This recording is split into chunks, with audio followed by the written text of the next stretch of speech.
Conspiracy theories erupted over the past few days regarding Russell Brand, with many on the left arguing that Russell knew that he had committed these crimes and began to build an anti-establishment base to defend himself from the media and the government claims should charges ever arise. That's insane and nonsensical. Well, Russell Brand has been active in politics for a very long time, well before the Me Too movement. But this is the claim that they're pushing forward. On the opposite side of things, you have other conspiracy theories that Russell Brand is being targeted in a quote unquote matrix attack. That's what Andrew Tate calls it. Basically, that the machine, the establishment, is going after Russell Brand with these allegations. I would lean more towards everything we're seeing suggests some kind of effort to take down Russell Brand. And here's the latest story. YouTube suspends Russell Brand from making money off his channel. The BBC also pulled some of the British star's shows from its streaming services following rape and sexual assault allegations against the comedian, who was developed into a wellness and conspiracy influencer. Okay, I just got to say it. When I said it yesterday, I said it last night. When Epstein gets away with everything that he does for as long as he did without any repercussions, I have questions. When you have public, let's just say teachers engaging in certain activities where the police are actually called and the limits to what we see, we don't see any harsh action. There's a debate over it. I have questions. When Russell Brand is accused of, I kid you not, 20 years ago, engaging in impropriety or potentially criminal activities, the entirety of the corporate media shuts down his shows, cancels him, pulls him off of network television, and now YouTube has demonetized his channel. Russell Brand did not break any rules. So, forgive me if a guy who is anti-Ukraine war, anti-intervention, anti-big pharma, anti-establishment, anti-corporate. Forgive me if this guy with 12 million followers, I think he has 12 million on Twitter or something like that. Forgive me if this guy with 6 million subscribers to his podcast all of a sudden is excised from public discourse. And in what way? 20-year-old allegations. There's a lot to this morning's segment. I don't think people realize what dark really means when we say the night is always darkest before the dawn. But I would only refer you to Michael Malice, who is much more learned than I. And he wrote, I think, more than one book about the subject. But in the event that we actually face an existential crisis in this country or in the West, depending on the perspective of the individual facing the crisis, I don't think people truly understand how dark things can be. And I do think it's fair to say, culturally, we are winning. And strategy is ever so important, but there will always be dirty tactics. Now, I look at this story with Russell Brand, and I think you need to understand two individuals. One I'm less knowledgeable on, and one more knowledgeable on. The first is John Lennon. The second is Julian Assange. And you take a look at what happened to John Lennon. Well, this guy was anti-Vietnam War. He was a lefty anti-war activist, and you can make arguments about whether that's good, bad, or whatever. But at a certain point, his life was ended. And the conspiracy theories are that he had to be removed because he was too influential. He was a major celebrity that everyone loved. And when he came out against U.S. efforts against communism in the East, that was a problem for public sentiment. And his protests with Yoko contributed to, I'm not as learned on this, but I have a cursory understanding, and many of you who are older probably know better than I. But it led to sentiment opposing the Vietnam War, and eventually the U.S. had no choice but to exit in defeat, depending on who you ask. But I think it's fair to say our efforts to push back the communists during the Cold War in this area didn't go over so well. But you know what? When it comes to so many prominent individuals who speak out against the machine, well, many of them lose their lives. Enemies of this country still tend to lose their lives. And, sometimes for good reason, sometimes for not so good reason. I mean, if we're talking about, say, ISIS, Donald Trump and arguably Barack Obama, depending on your perspective, took actions against ISIS. Now, there are questions about CIA support for certain groups, which, bled over into ISIS. But Donald Trump certainly decimated the rogue state. And we say, yeah, those people were really, really awful, evil, what ISIS had been doing to people. But there are questions about U.S. interests, whether or not we truly understand the efforts carried by the United States, whether or not we truly agree with them, and what happens to you when you stand defiantly in front of the machine's operation. Russell Brand is too famous. He's too famous. This reeks of character assassination. The fact that all of these corporations, snap, took him down without question. It's like Alex Jones. This is not due process.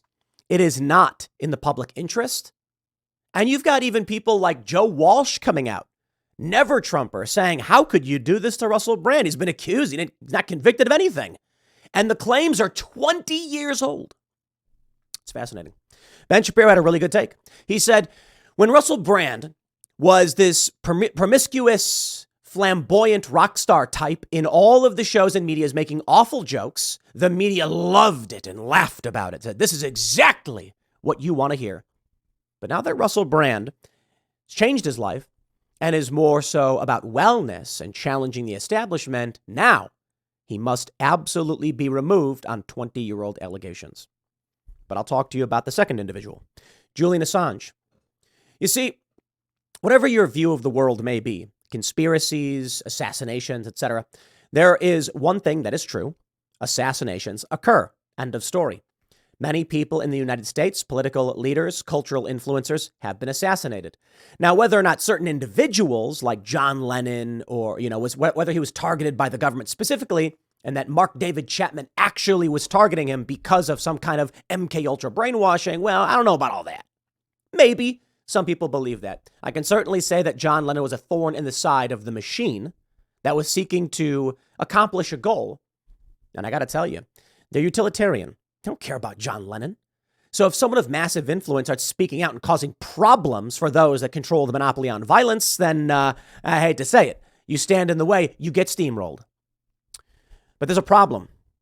You see, back in the day, and I'm not saying I know that John Lennon was targeted with a political assassination or anything like that. We have Ron Paul and many saying that John F. Kennedy, of course, was targeted for his efforts to, what did he want to do? Splinter the CIA, the intelligence agencies, into a million pieces and scatter them to the wind. And then he lost his life. Certainly, there are many prominent individuals who outright say that Kennedy was assassinated by our own government. And if that's the case, with many prominent people saying as such, it seems like they are losing narrative control. But there is a problem. Assuming that these people who are believed to have been assassinated by the government are, or actually whether they are or aren't, the assassination of key individuals turned them into martyrs and entrenched their ideas and their visions in our culture indefinitely. What you basically do when you target someone for assassination, and let me clarify. When a government targets someone for assassination and carries this out, you have a roach with a bunch of eggs and you step on it and splatter that and the eggs go flying. And now you have mashed those eggs into the carpet and you can never get them out. Eventually they will hatch. And you take a look at someone like Ron Paul. The liberty movement today is not the same as it was in 2008. We're talking 15 years ago. But there are many individuals deeply inspired by the words of Ron Paul, which led to this anti-establishment wave. Many of the people who backed Ron Paul are now very libertarian-esque and voting for Donald Trump, not because they view him as a savior or a smart guy or anything like that, but because he's a bull charging the machine. Many of these individuals would much prefer populist, more libertarian-leaning candidates. Of course, those in the Libertarian Party outright love Ron Paul. Which brings us to Julian Assange. I know, right? It's taken me a long time to get there. He was falsely accused of sexual impropriety. The media reported over and over again that he was accused of rape. He wasn't. That's never been the case. Ultimately, the charges were dropped because they were not real. But he was imprisoned because of these charges. The UK was potentially going to extradite him to Sweden, where he would then be extradited to the US. Now, I'm not so sure that I accept that whole argument because, I mean, the UK could have just extradited him. I don't know, whatever. But ultimately what happens is Julian Assange, a major thorn in the side of the world machine, who published Collateral Murder, a video showing U.S. armed forces killing journalists. What do you do? Do you martyr this man who is nothing but a journalist? Julian Assange, I'll repeat it again, nothing but a journalist. What does he do? He would receive information and publish it. In fact, he would even editorialize it. He appeared on many shows. And eventually, they said, well, you know what? He's accused of sexual impropriety. The media then reported far and wide that he was accused of rape. Why? You must destroy the memory and image of the individual.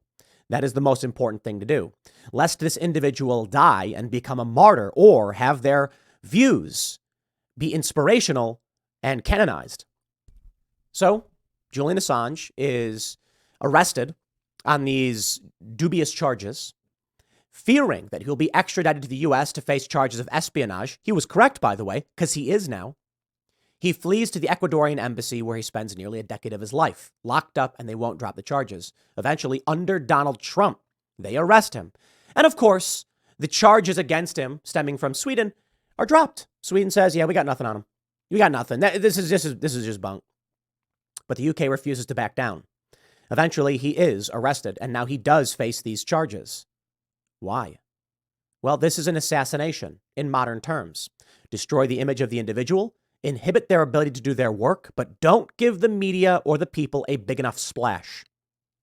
Here we are with Russell Brand. I am not suggesting that it is definitive that Russell Brand is being targeted by the machine, by the Matrix, because of his opinions or anything like that. It may very well just be, guys, for real, that 20 years ago, a guy who has built a persona on being lewd and lascivious and made jokes about doing awful things potentially did awful things. And he's a celebrity. So when the tabloids come after him, it creates this wave. And there is a very real possibility that, it could be the case. I don't buy it because it's a little bit too heavy-handed. Why care so much? Epstein was doing worse things around this time and was actually convicted. And then they let him go with a slap on the wrist.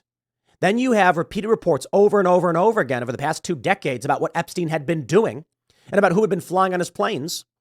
You had witnesses. And they ignore all of it. And now I'm supposed to believe all of a sudden YouTube cares that Russell Brand was accused of a crime that happened 20 years ago? Wow. That is crazy. When the media starts excising Russell Brand from BBC, from YouTube, etc., Channel 4, it reeks more of stripping him of his influence. Which brings me to the bigger picture here. What is currently happening in Ukraine? Now, some people have suggested, we played the video yesterday, that the reason Russell Brand is being targeted is because he has spoken out against Pfizer and Moderna, their CEO, making billions upon billions off of the crisis over COVID. I don't know. Some people have said this is the clip that explains exactly why they're going after him. And I'm like, I don't know about that. Look, Russell Brand certainly said some very powerful things there, calling out the corporate machine and the crisis mongers. And he says that if you have pharmaceutical companies, the military industrial complex, making money off crises, you will live in a state of perpetual crises. He's right.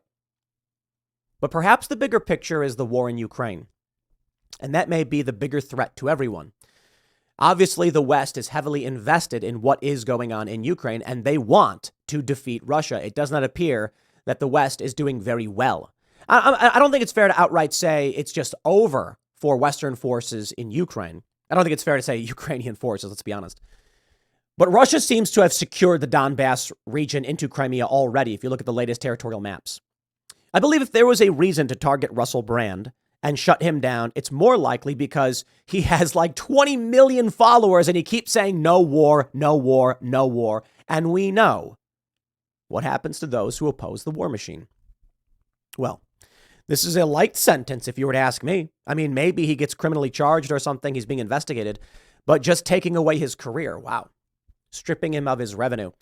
Well, I got to be honest, the dude's rich and will probably remain rich for the rest of his life. But this is excising him from popular and polite culture, mainstream conversations. He will still remain active in his spaces. He will still remain influential in his own right, but they're taking away his revenue stream, which empowers him. I believe it's entirely possible that the real issue here is Ukraine. And there is something to be said as it pertains to foreign influence, war, and Western powers. I oppose the U.S. involvement in Ukraine. I think it's a bad thing. I don't think that a government of, for, and by the people has appropriately explained our position in supporting Ukrainians in a territorial dispute with Russia. I do not like Russia. I think Russia is our adversary. I don't think they are our biggest threat. I believe China likely is. But as Vivek Ramaswamy accurately points out, the alliance between Russia and China together could be our biggest threat.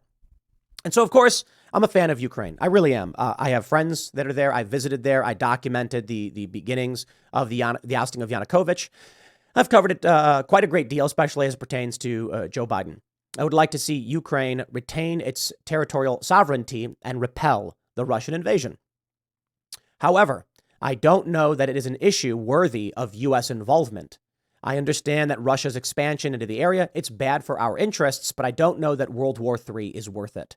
It has not been justified to us. Here's the challenge I see when it pertains to issues of war. I don't know. I really don't. What I can tell you is the intelligence agencies, in my opinion, are abject evil. They are the lawful evil to the most extreme degree. And I know there's probably many people who work in intelligence who are watching this, shaking their head and saying, man, if only you knew. No, it's true. If only I did know. Fine. But I'm not saying that lawful evil is never carried out for a purpose which seeks to benefit certain individuals. I can only say that perhaps the way of the world is always going to be that liars, cheaters, stealers, the most devious of predators are rewarded in what the world is. A video I saw of hyenas disemboweling a gazelle or something. I think it was wildebeest, whatever animal is in the hyena territory. The prey struggled to escape as it was eaten alive. And the tweet said that in this world, the most aggressive predators who cause the most suffering are not punished for the actions they take. They are rewarded. And the true nature of this world may just be that dark, devious, and evil deeds are all that will ever be in terms of what we are as a species. It may be the law of the universe. We have to apply that to how we view humanity. We want to rise above. We want a better world. We want justice. We want courts. We want fair elections. We want innocence until proven guilty. But they don't give us that. Russell Brand is being excised from polite society over allegations that occurred 20 years ago. Where's his day in court? Where's his due process? I think the sad reality is that we try to build this world, and I think it's a good thing, and I think we should maintain this effort. But the sad reality is that the nature of the world is not such. Those who cheat win. I know. Nobody wants to hear it, but it's true. Cheaters win unless they get caught. And then sometimes when it comes to politics, they get caught and nothing happens anyway. Cheaters like members of Congress who engage in insider trading, they get away with it. The question I have when it comes to all this war stuff and what's going on is, are we so naive? We just don't know. We don't know. I really don't. I think that the intelligence agencies do things that benefit us. They are the hyenas disemboweling the prey that sought only to live its life. And are we the predators or are we the prey? If the intelligence agencies are willing to commit atrocities, but it strengthens our way of life and improves our way of life, is it worth it? It's a difficult question.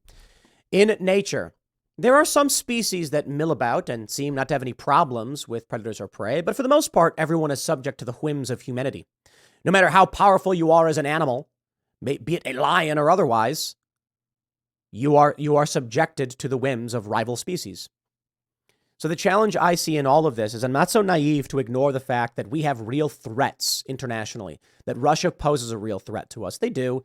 I don't think it's as bad as many of the propagandists want to claim. But when it pertains to the border conflict in Ukraine, the invasion, which may bubble into World War III, now I'm pretty concerned about bombs being dropped.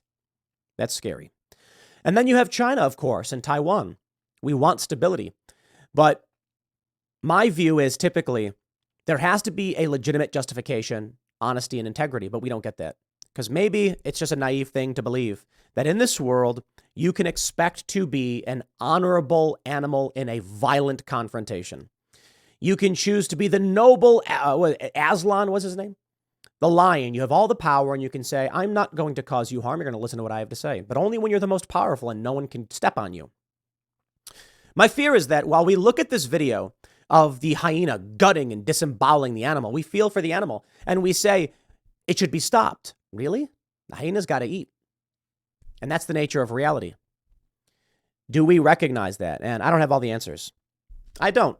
We want to avoid being evil. We want goodness. But can we truly be good in an evil world, or a world that is beset on all sides by those who are evil succeeding? So when it comes to the issues of war in Ukraine, this is the dilemma. Do you allow, in your name, atrocities to be done, horrible things to be done, if it means that you will live safely, securely, and well? Or do you say no, seek to intervene, prevent this, and use your influence to say no to the war in Ukraine if it means Russia and China will expand their military control, offset the petrodollar, and supplant the United States as the dominant economic power in the world? What does that mean for the rest of us? I certainly wouldn't want to live in a Chinese communist world with a unipolar Chinese Communist Party. I'd rather have the United States on top. Unfortunately for us within the United States, there is active conflict as well, where corrupt ideologies are seeking to take over.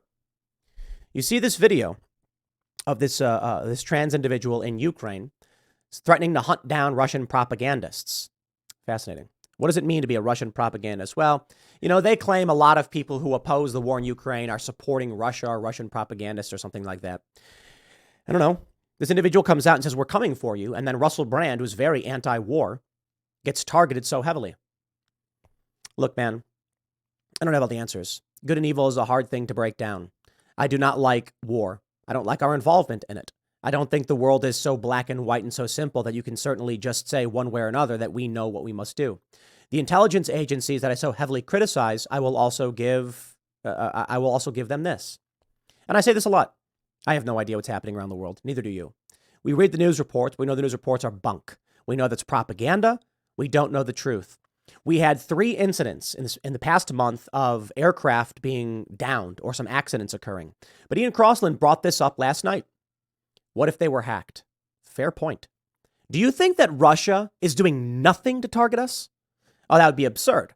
Of course, they want to disrupt our efforts in supporting the efforts in Ukraine. I'm not so sure the U.S. or NATO will be successful in Ukraine unless NATO directly intervenes. World War III, baby. And do we really want it? No, we don't. I don't know what's really going on around the world. Neither do you. And it's very easy for us to sit here, read the news reports, know that the media is lying to us because they're really bad at their jobs in manipulation. Man, it's kind of sad, really. The propagandists at the corporate press are just really bad at propagandizing. Or maybe we're naive and they're actually really good and what we think we know is completely wrong. I don't have the answers. And that's what gives me pause. I know that the world is darker than we realize. I know that our adversaries would disembowel us like the hyenas in the field if we were to let them. And so therein lies the big challenge.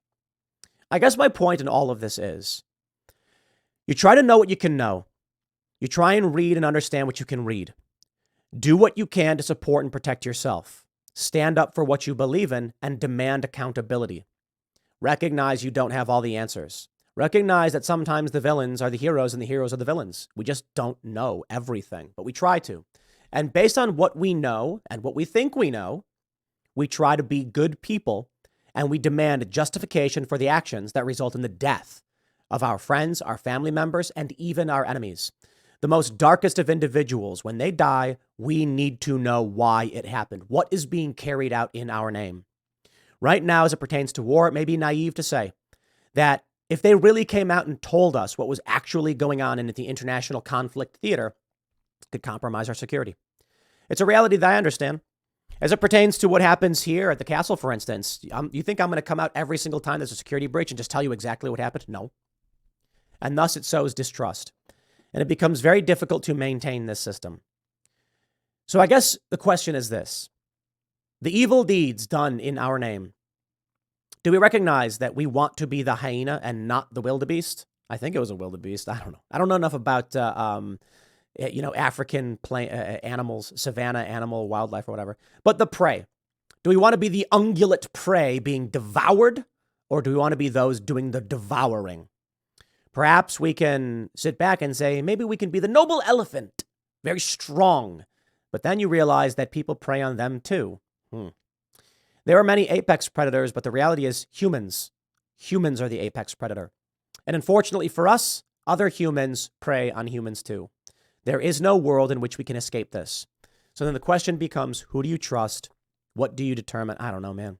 I really don't. These are tough questions. They're very, very difficult. What I can say is there are probably better ways of dealing with dissent if you choose to engage in war and conflict than, say, destroying the life of Julian Assange or other personalities who speak out against you. I am not saying I know for sure that Russell Brand is being targeted because he's anti-war. That would be as, in my opinion, absurd as claiming definitively he's being targeted for calling out Big Pharma. I think it is reasonable to suggest that Russell Brand is being targeted because he is proudly, prominently anti-establishment, anti-corporate, anti-war, and he's very famous. And that's a thorn in the side of those who seek to control the machine. Perhaps there is no simple good and evil. There is chaotic evil. There is lawful evil. And I look at the U.S. military apparatus and the intelligence agencies as lawful evil. They work within the system towards the gain of themselves and not for the greater good. But maybe the truth is the greater good is a naive thing to think you can get. I don't believe that China, the Chinese Communist Party, I don't think they're good. I think they're lawful evil, as lawful evil can be. I don't think Russia is good. And in fact, as many people may not like to hear it, I actually think the U.S. is substantially more good than those nations. That means sometimes I hope that I can give these individuals the benefit of the doubt that they are effectively the snarling jaws for us that would seek to prey upon the beasts for which we can live comfortably and our way of life can persist. Unfortunately for all of us, there is another problem, and that is the culture war and the evil of these corporations, their global interests, and they stand in defiance to our way of life. So in fact, I don't believe that they actually have our best interests at heart. I believe that they actually defy the ideas of truth, justice, and the American way. Many of these intel agencies are actually just, they want a communist party, just not the Chinese Communist Party. They want to implement Chinese communist state-like controls here in the United States. And so we're beset on all sides by evil with their own interests. And what does that mean? The world's a tough place, my friends, and we don't have all the answers. And while I spent a half an hour talking about the philosophy around this stuff, I didn't actually get into the core of the issues, but there are a lot more stories that I have for you. A journalist on January 6th, sentenced to prison. Seriously, just a journalist, and definitively a journalist. He was there with recording equipment. He produced a documentary. He was wearing a helmet with a camera in it. He had documented other things before, it's my understanding. And they convicted him as if he was a rioter. You have a man who was working as security, now in solitary confinement. It's being reported, given 3 years on a simple trespass charge. 20 times the sentence of the doctor that he was protecting as a hired security guard. The stories, they're dark. And these are dark days, my friends. But I suppose when it all breaks down, it's easy for us to say these things are wrong. It's hard for us to know the truth. And if you don't know the truth, you can only act on what you think you know and make guesses based on the probability of the likelihood of outcomes. Ultimately, the big philosophical question I have outside of all of this is, for all of you, to comment below. Would you allow evil to be done in your name if it secured the safety of your daughters, your sons, your prosperity? Would you allow evil to be done if it prevented the spread of, say, the Chinese Communist Party, even if it meant your country eventually became akin to what the Chinese Communist Party is? Difficult choices, my friends, difficult choices. We can choose to secure our borders, bolster our labor, bring back the manufacturing base, and become a strong nation internally that in many ways withdraws from international conflict. But does this create a power vacuum that gives rise to our enemies who would then eventually take over? How would you feel living in a safe and secure United States with strong borders, a massive nuclear arsenal, a strong military with strong American values, surrounded on all sides in every nation by the Soviet Union? That's tough, isn't it? You wouldn't want to live that way. These are difficult questions. I don't have all the answers. That's all I can say. I look at these stories about Russell Brand, and many people make these suggestions. That's why he's being removed. And I think it's reasonable to suggest the machine's not going to allow influential individuals to upset its plans, and they will nip it in the bud before Russell Brand can become too influential. Or maybe he is too influential. Or maybe it's all much more simpler than that. Russell Brand abused some women, and now they're calling him out, and the media loves a salacious story when it's not targeting the establishment. And the reason Epstein was let go is because he was protected by powerful individuals, and the reason Russell Brand is being targeted is because he is not protected by powerful individuals. There's a million and one reasons. We look out the window and we see a mess, a Jackson Pollock painting of variables that are hard to decipher. But we try to do our best. So the only thing I can really say is, with all these things in mind, protect yourself, protect your family, work hard, become successful, make money, and do what you can in the immediate for the things you can observe. Can you make your home better? Can you protect your family from negative influences? And can you speak out against injustice? Do that. And then we'll all try our best to be the best people we can be and stand up for justice. In the meantime, in the political realm, conflict. And it's hard to know who is right, but history will be written by the winners. So I hope you win. I'll leave it there. Next segment's coming up at 1 p.m. on this channel. Thanks for hanging out, and I'll see you all then.